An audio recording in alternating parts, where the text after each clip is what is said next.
Comme toutes les bonnes choses ont une fin, c'est bientôt la fin des vacances scolaires. Ce qui veut dire le retour des réveils matinaux, des transports bondés dès le matin, des révisions jusqu'à pas d'heure à la BU, de la nourriture plutôt pas mauvaise de la cantine. Bref, aujourd'hui, première vidéo Back to School.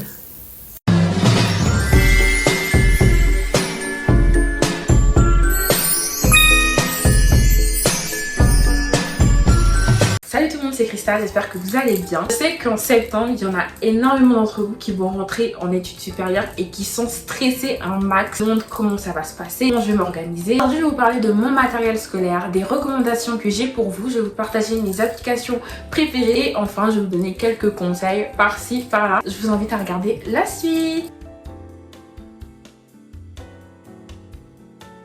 Je vais commencer par vous parler de mon matériel scolaire. Donc là, j'ai pris ma tablette qui était juste derrière parce que c'est mon matériel scolaire. Pour moi, il n'y a pas de fourniture scolaire, c'est ma seule fourniture scolaire. Donc moi, j'ai un iPad 8e génération qui est sorti en 2020, que j'ai acheté en 2021.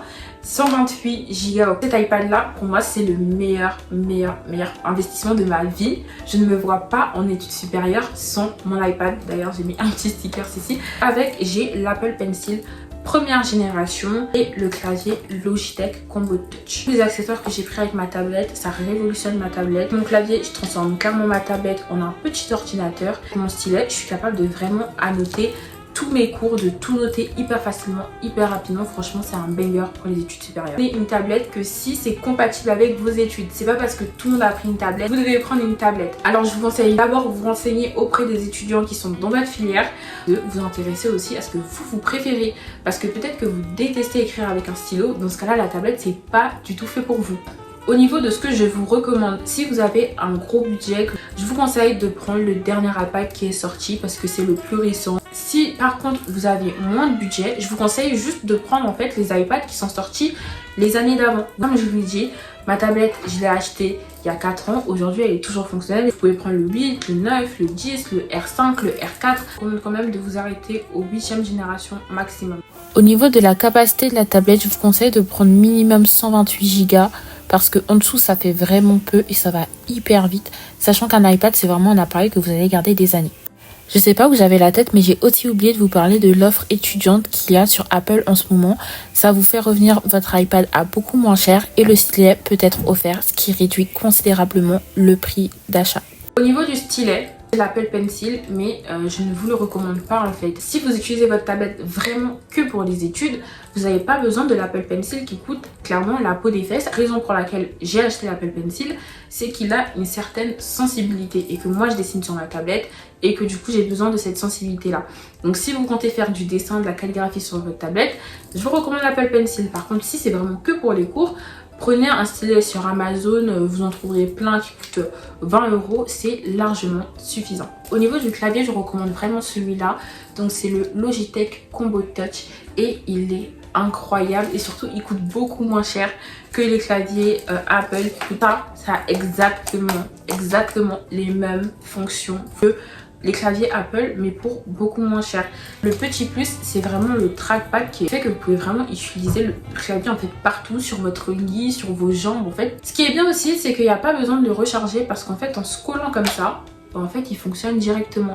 Ce qui est dommage, c'est qu'il pèse vraiment très lourd. Mis dans mon sac la première fois, j'ai directement senti la différence. Plus gros inconvénient pour moi, c'est vraiment qu'on ne puisse pas l'utiliser à distance. Pour une alternative beaucoup moins chère, je vous conseille ces claviers que vous retrouvez sur Amazon. Il y en a plein à 20, 30 €, ça dépend vraiment de votre budget. J'ai moi-même eu ce genre de clavier et ça m'a largement suffi. N'oubliez pas que vous n'êtes pas obligé d'acheter tout votre matériel en même temps. Vous pouvez l'acheter petit à petit. Moi par exemple, ça m'a pris 3 ans à avoir tout ce que j'ai aujourd'hui. Donc voilà ce qu'il en est pour le matériel. La première application qui est vraiment la plus importante pour moi, c'est GoodNotes. Pour la faire simple en un mot, c'est ton cahier, ton bloc-notes, c'est ta feuille. C'est vraiment la référence en fait pour ce qui est de la prise de notes. On peut facilement importer des fichiers, faire des screens, faire des annotations, faire des transferts entre les applications, exporter en PDF. Le petit moins, c'est que c'est payant. C'est 10 € par an ou 30 € si tu payes en une fois. Donc là, je vous présente rapidement comment se présente mon GoodNotes. Vous verrez que mon organisation, elle est quasiment pareille dans une autre application que je vais vous présenter, donc fichier. Donc j'ai un dossier pour mes cours, pour chacun des chapitres et voilà, c'est assez simple en fait. En alternative à OneNote, vous n'avez pas envie de payer Note Plus. Donc c'est une application que j'ai découverte sur TikTok. Je l'ai téléchargée pour voir ce que ça vaut. Et en vaut clairement le coup. YouTube intégré, Google intégré, ChatGPT, fichier. Un jour on m'avait dit que j'utiliserais cette application. C'est clairement l'application que j'ai désinstallée en premier de mon iPhone. Faut savoir que moi dans ma formation, tous les élèves sont encore en prise de notes papier. Le prof nous donne les cours en papier. Grâce à fichier en fait, je peux facilement scanner mes cours. Et ce qui est trop bien, c'est que ma tablette est directement connectée avec mon téléphone. Ce que je scanne dans mon téléphone apparaît directement dans ma tablette. Google Doc. Je pense que de toute façon vous connaissez. Je dois faire de la prise de notes, ce que je fais pas beaucoup, mais quand je dois en faire, une note oblige. Déjà parce qu'il y a une sauvegarde automatique. Donc les histoires de ça s'est éteint, j'ai pas eu le temps d'enregistrer. il n'y a pas, ça n'existe pas. Il y a une correction des erreurs, hyper facile d'utilisation. Quizlet et Anki. Les applications, c'est clairement pour travailler en faisant des flashcards. Grâce à elles, vous pouvez vraiment faire des flashcards dans le bus, faire facilement, hyper rapidement. Et vous pouvez même avoir accès à des flashcards qui ont été faits par d'autres étudiants. Ensuite, on a Freeform. C'est une application directement intégrée sur l'iPad. Vous avez une feuille immense, en fait une feuille infinie, incroyable pour faire du mind mapping, pour faire des cartes mentales et tout. Bref. Xmind, cette application, elle est incroyable pour faire des cartes mentales. Ça fait des cartes mentales trop belles, hyper facile d'utilisation. En plus, on peut transformer les cartes mentales en diaporama.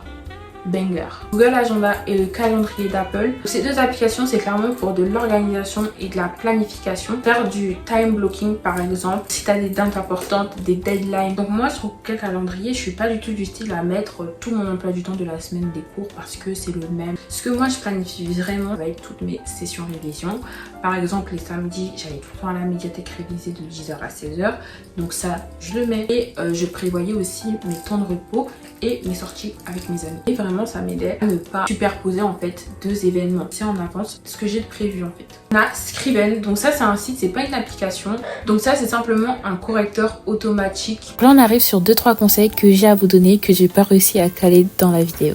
Une chose hyper importante que vous devez faire si vous travaillez sur iPad, c'est de vous prendre un abonnement iCloud. Même si c'est le plus petit abonnement à 50 centimes, prenez-vous un abonnement, enregistrez votre travail, ayez toujours un plan de secours, on ne sait jamais ce qui peut se passer. Au niveau du nommage de vos documents aussi, c'est super important de bien nommer vos documents. Ok, on est sur du numérique, c'est pas facile de perdre un document, mais ça arrive. Un dernier conseil que je peux vous donner avant de terminer cette vidéo, c'est d'apprendre à utiliser votre tablette avant la rentrée, parce que c'est quand même quelque chose d'assez complexe. Ce serait dommage en fait au début de l'année d'être déjà perdu parce que tu sais pas utiliser ta tablette. Donc essaye de télécharger les applications que tu as envie de télécharger, essaye d'apprendre à optimiser l'utilisation de ta tablette, sinon le jour de la rentrée tu vas être totalement perdu.